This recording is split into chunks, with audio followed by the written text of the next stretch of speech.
Hey guys, it's Sam and this is Top 5 Wednesday. If you are new to Top 5 Wednesday, I would leave a link to the Goodreads group down below for topics and such. This week's topic is bookish things we've changed our mind about. Now, I was thinking about this topic because I was thinking about a specific thing I'm going to talk about on this list, and I was like, wait, there are more things over the years I have changed my mind about that I didn't think I was going to. So let's get into it. Number 5 is collecting and decorating my shelves with Funko Pops.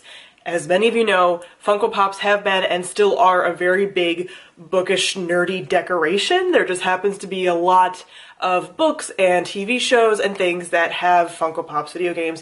And I still have a few. Are they even in sight? I have like a little Garrus. I think I only have like video game ones for the most part. I have a little Edward. I have some Star Wars ones.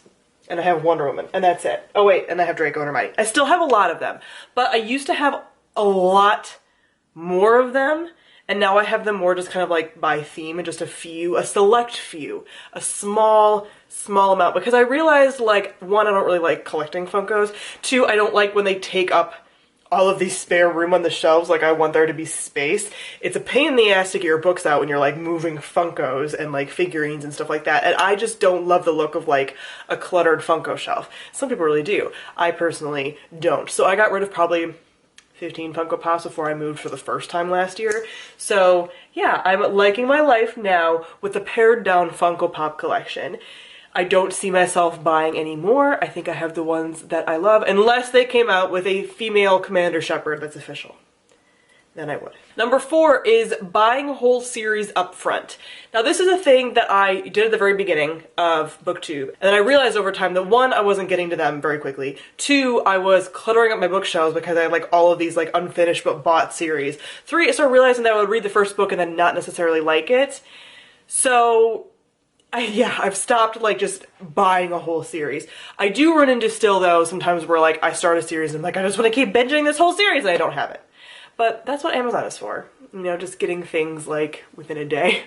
Because yeah, right now, like you know, I'm trying to get my TBR down, my physical TBR, so not binging whole series anyway at this point, unless I already own them, which I don't. I have like, yeah, like sequels and stuff. I don't have like full series really anymore. So yeah, stopped that habit.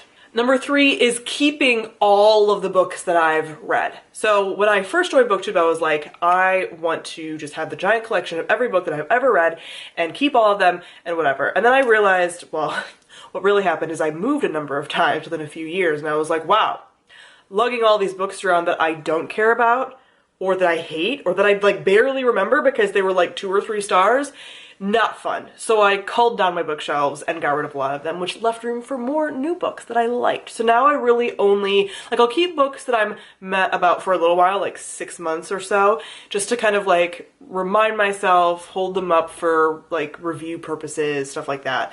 But if I really think that I'm not going to reread it, I'm getting to the point where I'm just getting rid of them after a short amount of time because I don't want them taking up space. And really, like, I know, because it depends on where I put them on my shelves as well after I finish reading them, the lower shelves that are never seen really is where I put the books that like I don't care about.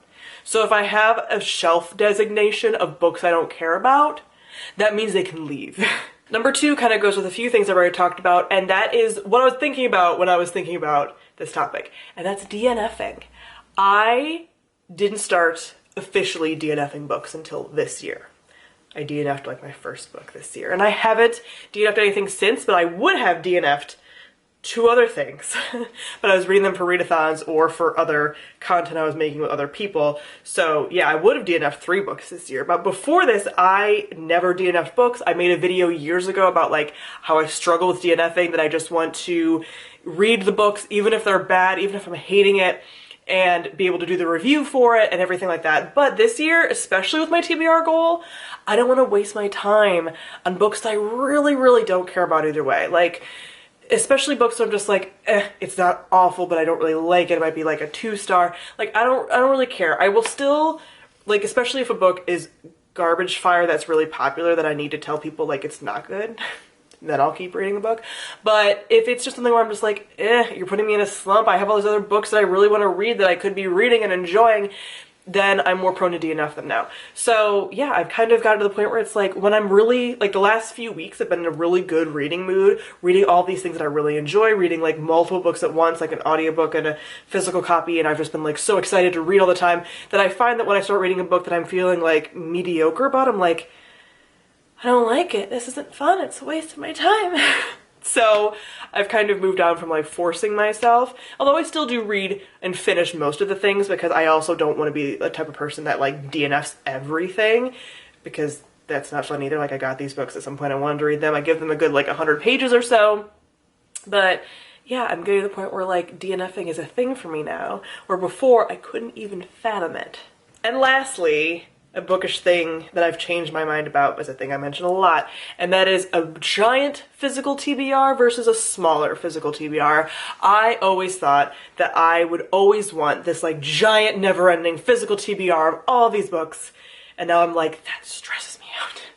I think because I have less and less time to read these days, so I'm just like, no, I want a nice, manageable TBR of things that I know I can get read like within 6 months, so that I'm always reading things I really enjoy. That kind of talks about like a lot of things I talked about in the previous, numbers.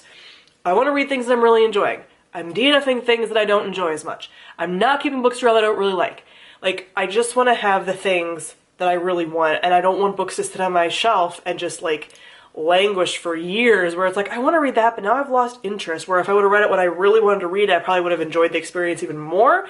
So having a smaller TBR now for me, personally, because then a lot of people are going to be like, I will never change my mind about my TBR, and maybe you won't. But for me, I did change my mind because I was like, wow, limitless opportunity within my physical books is no longer fun for me, because really, most people, myself being one of them, can buy a book that you want pretty quickly, so there's no reason to have like all of these books there waiting, when it's like I could also just get something from the library, get something on Audible, get something from Libby, get something from Amazon, get something from a bookstore. Like I have access. I have access to a lot of books, which is a privilege, but because of that, I don't need to keep them hoarded in my house. I don't like having a ton of stuff sitting around. As you guys know, over the last couple of years, I've been very much like minimal, like don't just have a ton of stuff just to have it. So I want to get to the point, the beautiful, wonderful point, where every book that I take in, I know I can read within 6 months, because I'm gonna read things as they come in and when I'm really excited about them, and maybe binge read series because I won't have this physical TBR like looming over me and all of that. And I'm very, very excited. As my TBR is shrinking, it's still pretty substantial. I'm not sure I'm going to get down to how many that I want to get it down to before the end of the year. But with this goal of me DNFing more and letting myself DNF more and all of that, I think it might be possible. We'll see. If I continue to have reading months like I had in April, then maybe it will be possible. But yeah, physical TBR is one of the biggest things that I've changed my mind about over the years. So those are some of the bookish things that I've changed my mind about. Comment down below and let me know some of your bookish things that you've changed your mind about over the years. So thank you all for watching, and I'll see all of you guys soon. Bye.